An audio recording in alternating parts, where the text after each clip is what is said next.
हम लोग uniformly accelerated motion के बारे में पढ़ रहे थे, जहां पे वेलोसिटी जो टाइम के साथ चेंज हो रही है, बट जो टाइम के साथ चेंज है उसमें वो इक्वल अमाउंट वेलोसिटी का चेंज होता है। तो यहाँ पे हर 5 सेकंड का टाइम दे रखा है और उसमें जो है वेलोसिटी दे रखी है। तो वेलोसिटी मीटर पर सेकंड में हर बार कितने से चेंज हो रही है? 2.5 मीटर पर सेकंड हर 5 सेकंड में। और जबकि हम किलोमीटर पर आवर में देखते हैं तो कैसे चेंज हो रही है? ये 9 किलोमीटर पर आवर हर 5 सेकंड में ये वेलोसिटी चेंज हो रही है। तो यहाँ पे एक्सेलरेशन तो है, वेलोसिटी बढ़ रही है, लेकिन हर केस में वेलोसिटी कैसे बढ़ रही है? इक्वल अमाउंट से बढ़ रही है, इक्वल टाइम में। तो ये कैसा मोशन है? एक्सेलरेटेड है बट यूनिफॉर्मली एक्सेलरेटेड। अगर अलग अलग बढ़ रही होती तो ये यूनिफॉर्मली एक्सेलरेटेड मोशन नहीं होता। अब इस केस में हमने ग्राफ बनाया, तो ग्राफ में हम क्या देखते हैं? In this case the velocity time graph of motion of car is shown in this figure. तो यहाँ पे हम इसका कार का हम ग्राफ देख सकते हैं। The nature of the graph shows that velocity changes by equal amounts in equal intervals of time.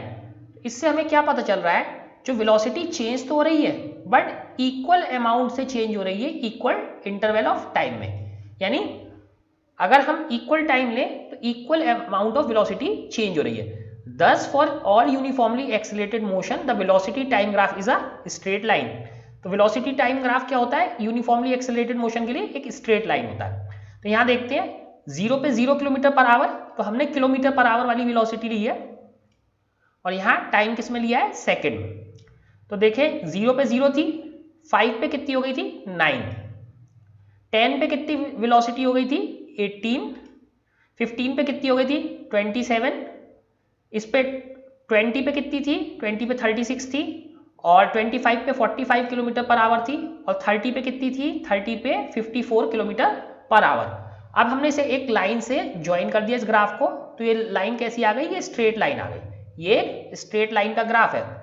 तो जैसे हमने डिस्टेंस टाइम ग्राफ पे देखा था, डिस्टेंस टाइम ग्राफ पे हमने क्या देखा था? अगर स्ट्रेट लाइन आती है इस टाइप से बढ़ती हुई स्ट्रेट लाइन, तो क्या चीज कांस्टेंट थी? वेलोसिटी।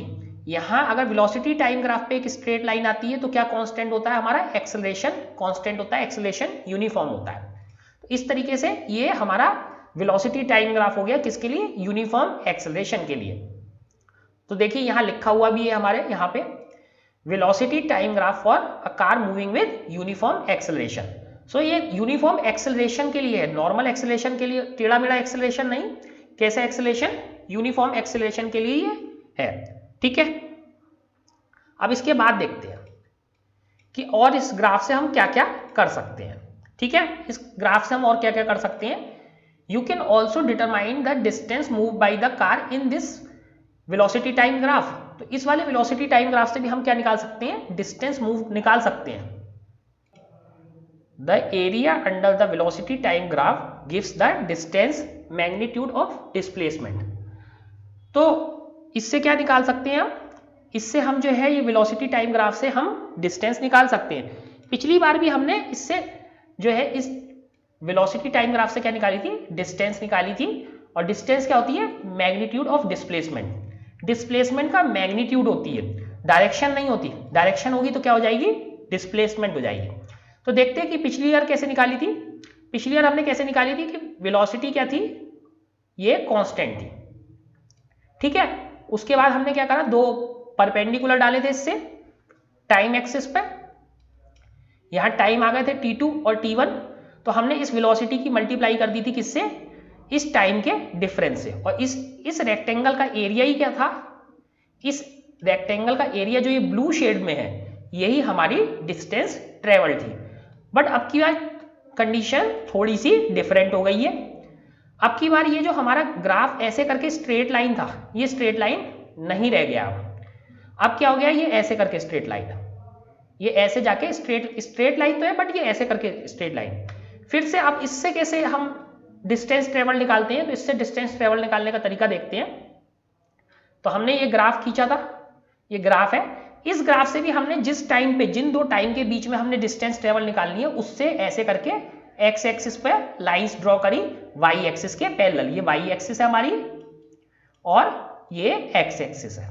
ठीक है, तो हमने वाई एक्सिस के पैरेलल एक्स एक्सिस पे उन दो टाइम्स के लिए लाइंस ड्रॉ कर दिए। तो ये एक तो टाइम हो गया t1 पहले वाला टाइम, और ये एक हो गया टाइम t2। तो हम इन दो टाइम पे हमें क्या चाहिए, हमें ये चाहिए कि कितनी डिस्टेंस उस ऑब्जेक्ट ने ट्रेवल करी। तो अब देखते हैं कि कैसे ट्रेवल करी।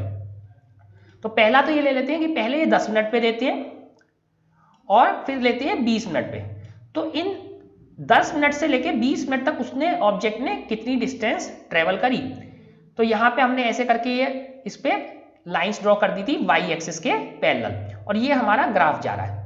तो पिछली बार क्या था कि पिछली बार भी एरिया ही था, लेकिन इस बार एरिया निकालना थोड़ा सा मुश्किल हो गया है। तो एरिया अब भी है, एरिया कौन सा है, ये वाला, ये पूरा एरिया। तो ये पूरा एरिया क्या है, डिस्टेंस ट्रेवल्ड है, लेकिन अब इसे हमें निकालने के लिए क्या करना पड़ेगा, अब हमें दूसरे तरीके से निकालना पड़ेगा। तो देखते हैं कि इस एरिया को कैसे निकालते हैं। तो सबसे पहले तो हमारा ये t1 है और ये t2 है, ठीक है।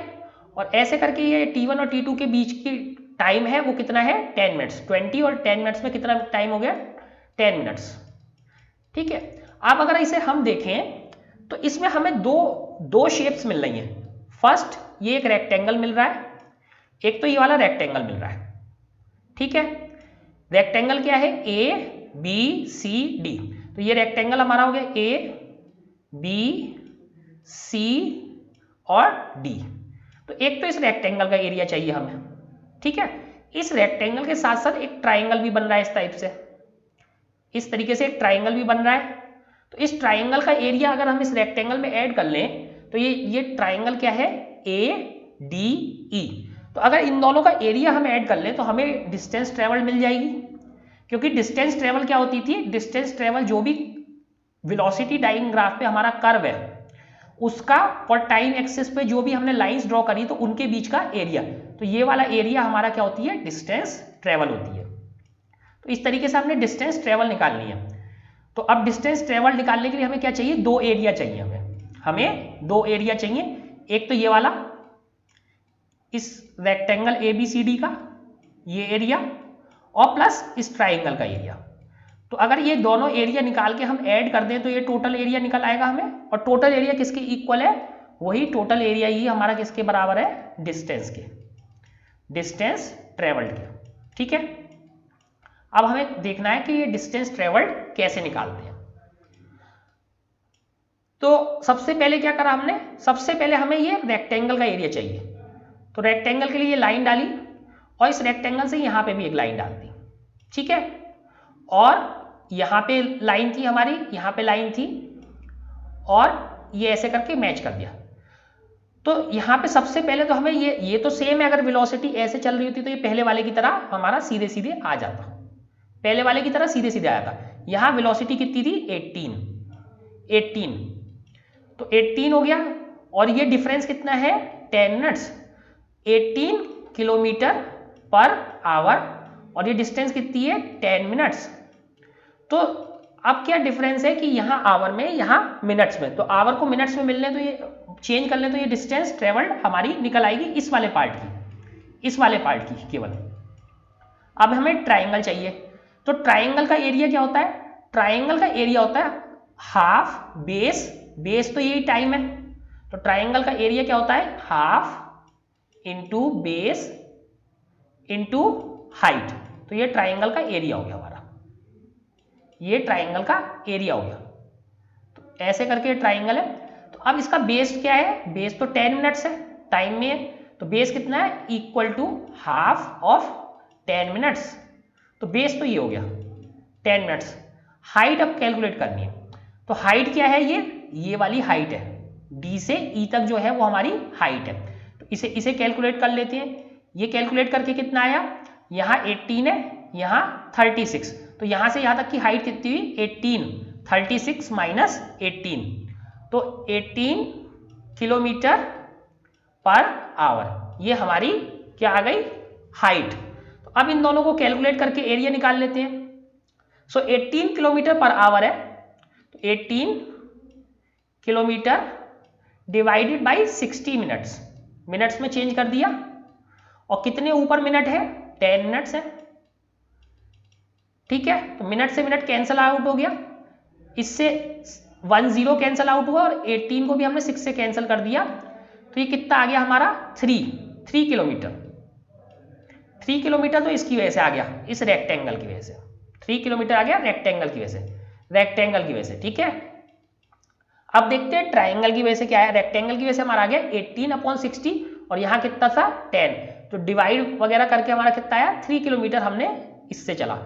अब डिस्टेंस ट्रेवल इसकी वजह से भी ऐड करनी है, तो इसको सॉल्व करते हैं। इसका आया हमारा 1/2, बेस कितना था 10 मिनट्स, तो 10, हाइट कितनी थी 18, बट ये 18 भी किसमें किलोमीटर पर आवर में, तो ये 10 मिनट है और ये 18 किलोमीटर डिवाइडेड बाई 60 मिनट कर देते हैं, तो मिनट से मिनट फिर कैंसल आउट हो गया, इसको फिर कैंसल करा, एक 0 गया, 18 को इससे डिवाइड करा तो हमारा यहाँ 3 आ गया, तो 3/2, तो ट्राइंगल का एरिया कितना आ गया 3/2 किलोमीटर, तो ये ट्राइंगल का एरिया आ गया। दोनों को ऐड कर देते हैं, इसका 3 इसका 3/2, सो टोटल एरिया कितना हो गया हमारा, टोटल एरिया हो गया हमारा 3 + 3/2, दैट मीन्स 9/2, ये किस में आया किलोमीटर में, 9/2 किलोमीटर। ये हमारा टोटल डिस्टेंस ट्रेवल्ड आ गई इस ऑब्जेक्ट के ने, जो इस तरीके के ग्राफ में ट्रेवल करी थी।